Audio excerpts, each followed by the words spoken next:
Hello, everybody. My name is David Carter. And I'm Reggie Walker. And this is Locker Room Talk. And today's episode is brought to you by Strategic Advisor Board and The Game Within the Game. The Game Within the Game is the first and only college-accredited course written for student athletes by professional athletes on how to make tremendous impact on and off the field during and after your careers. And so today's episode is a part 2 of the playing the why game, right? And the importance of having a trusted circle of people to provide their objective view of you in your situation. And the reason why that's important is because when it comes to yourself, you need to understand very clearly about yourself that you're viewing yourself through your own filters. Some of them are good, some of them are bad. But having that full objective point in perspective that you need to make great plans for yourself, you need people around you who you can trust that can give you an accurate view of yourself. Just like when it comes to being a player, right? So this is given a situation as far as like pass rushing. Hey, I want to do a dip and a rip, which is whoop, whoop, whoop. I want to dip and rip, right? And you need people who can teach you how to properly do that. So when we were playing in the league, if you wanted to learn how to properly do a move, who would you ask?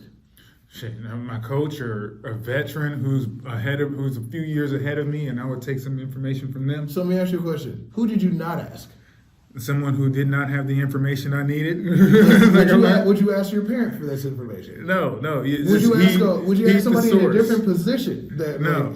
Yes, and this is just an example, because this is the thing. You need information on yourself. It's vital. Because you can't see everything. It's easy to miss things. It's easy to get in your emotions.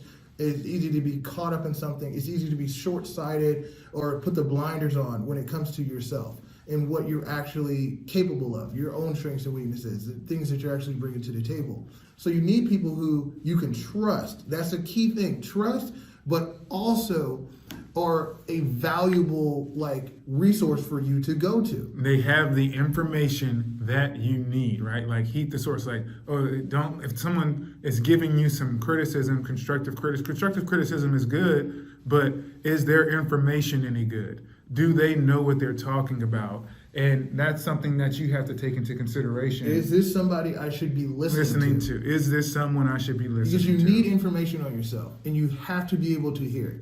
You have to be able to hear it, and it's going to suck, depending on some of these reliable sources, because when it comes to communication, right, we know from coaches, some of them are horrible communicators, but at the same time, they're great coaches.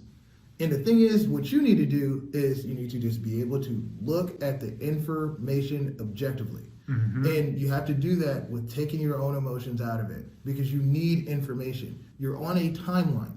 It is what it is. You have so much time to get this job done, and you cannot sit down and really just sit in your emotions and let that really just overtake you. Just like if you can't sulk. You're a defensive back. A really good example of this. If you give up a touchdown, great. You gave up one touchdown. That sucks. Awful. Well, next play.